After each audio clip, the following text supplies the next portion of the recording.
Bapak, Ibu, Saudara-saudari, dan adik-adik yang terkasih dalam Yesus Kristus. Kita tahu bahwa wabah virus corona telah mempengaruhi segala aspek kehidupan manusia, baik perekonomian, kesehatan, kebebasan seolah terenggut, dan membuat kita, bahkan dunia, merasa terpuruk.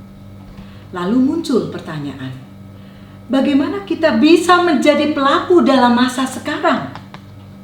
Untuk itu, KAJ dalam masa BKSN ini mengangkat tema menjadi saudara yang adil di masa pandemi, agar kita mempunyai guideline dalam bertindak. Dan tema pertama adalah Bapa Kami yang Maha Adil, menjadi landasan yang kokoh dan merupakan arah dasar kita untuk bersikap adil kepada sesama. Bagaimana kita dapat memahami bahwa Bapa di surga adalah Bapa yang adil kalau hidup kita aja sekarang susah? Marilah Bapak Ibu, kita gali sifat Bapa yang Maha Adil yang tercermin dalam doa Bapa Kami, Matius 6 ayat 9 sampai dengan 13. Yaitu doa yang diajarkan Yesus sendiri. Dan dari doa tersebut ada dua fokus yang ingin diajarkan Yesus. Pertama, permohonan yang difokuskan pada Bapa di surga yang terdiri dari 1. Dikuduskan namamu. Datanglah kerajaanmu, jadilah kehendakmu. Sedangkan fokus yang kedua adalah permohonan untuk kebutuhan manusia yang terdiri dari berilah kami rezeki secukupnya. Kedua, ampuni kesalahan kami. Ketiga, janganlah dibawa kami ke dalam pencobaan, dan bebaskan kami dari yang jahat. Ulasan bacaan Matius bab 6 ayat 9, Bapa kami di surga, dikuduskanlah namamu. Kata-kata Bapa kami mempunyai makna yang sungguh dalam. Mengapa? Karena ia mengajarkan kita untuk memanggil Bapanya itu dengan sebutan Bapa juga. Ini berarti Yesus telah mengangkat kita manusia yang berdosa ini dan dilayakkan oleh pengorbanannya sehingga kita layak menjadi anak-anak Bapanya juga. Kalau kita sudah dilayakkan oleh Yesus, maka permenungannya, sudahkah kita senantiasa bersikap, berperilaku untuk menguduskan namanya, supaya kita tetap layak disebut sebagai anaknya? Sedangkan ayat 10, datanglah kerajaanmu, jadilah kehendakmu di bumi seperti di surga.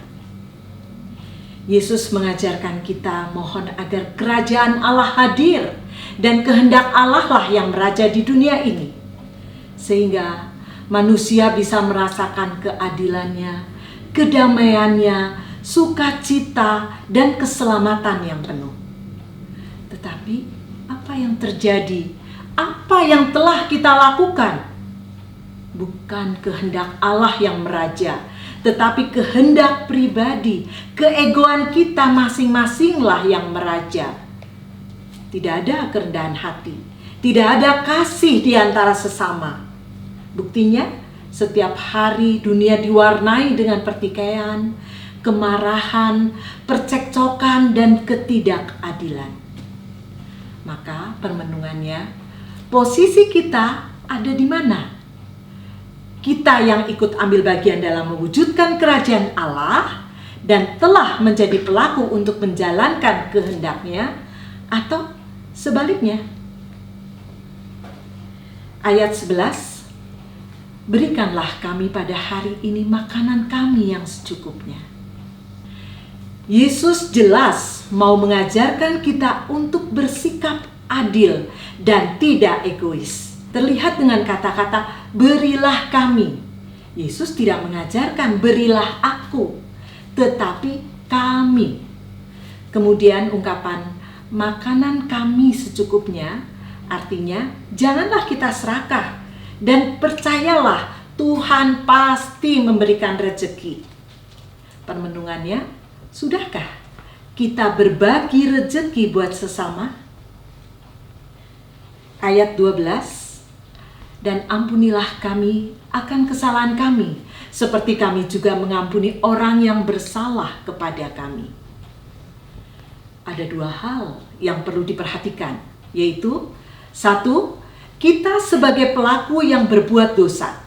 Maka untuk dapat selamat, Yesus mengajarkan kita untuk minta ampun kepada Bapa yang Maha Rahim, asalkan kita sungguh mau bertobat. Yang kedua, kita sebagai korban, karena orang lain telah berbuat dosa, dia telah melakukan kesalahan kepada kita. Misalnya dengan menyakiti, mengkhianati, dan sebagainya. Dalam situasi ini, Yesus mengajarkan kita untuk tidak dendam atau membalas. Tetapi justru kita harus dapat mengampuni orang yang bersalah kepada kita. Sanggupkah kita? Berat pastinya. Tapi mari kita mohon kepada Bapa supaya memampukan kita untuk bisa mengampuni sesama. Mengampuni adalah salah satu sifat khas dari Bapa, dan sifat itu harus menurun ke kita sebagai anak-anaknya. Ayat 13, janganlah membawa kami ke dalam pencobaan, tetapi lepaskanlah kami daripada yang jahat.